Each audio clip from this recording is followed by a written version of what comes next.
আর নজর রাখতে হচ্ছে এই মুহূর্তে পানিহাটিতে বোমাবাজির খবর পাওয়া যাচ্ছে, 5 জন জখম হওয়ার খবর পাওয়া যাচ্ছে। বিজেপি কর্মীদের লক্ষ্য করে বোমাবাজি, ঠিক কি অভিযোগ, কি ঘটেছে আরো বিস্তারিত জানাতে পারবে সুবীর রয়েছে আমার সঙ্গে। সুবীর, ঠিক কি ঘটেছে, কি অভিযোগ, কি ব্যবস্থা নেওয়া গেল? দেখো, গতকাল রাত্রিবেলা পানিহাটি পৌরসভা 2 নম্বর ওয়ার্ডের অন্তর্গত দত্ত রোড এলাকাতে বিজেপি কর্মী যার নাম শুভব্রত বাসু এবং তার অন্যান্য কর্মীদের নিয়ে সেখানে এলাকার মানুষদের সঙ্গে কথা বলছিল। সেই সময় বাইকে করে 3 জন দুষ্কৃতী আসে এবং এতে কিন্তু পরপর 3টি কিন্তু বোম ছোড়ে এবং বোমাবাজি হয় ঘটনাস্থলে, এবং তারপরে কিন্তু বোমের আঘাতে 5 জন বিজেপি কর্মী ইতিমধ্যে আহত হয়েছে।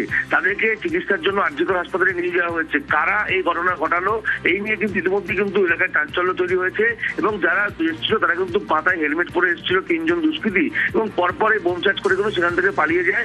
এখনো পর্যন্ত কিন্তু পুলিশ কাউকে গ্রেফতার করতে পারেনি, এবং এই গোটা ঘটনায় খড়দহ থানার বিশাল পুলিশ বাহিনী এবং কেন্দ্রীয় বাহিনী ঘটনাস্থলে কিন্তু যায়, এবং এখনো পর্যন্ত কেন্দ্রীয় বাহিনী কিন্তু এলাকায় কিন্তু টহল দিচ্ছে। কেন এই ঘটনা ঘটালো, বিজেপি কর্মীদের কেন তারা বোম চার্জ করলো, এই নিয়ে কিন্তু একটা প্রশ্ন উঠেছে, এবং গোটা ঘটনার তদন্ত শুরু করেছে খড়দহ থানার পুলিশ। বেশ,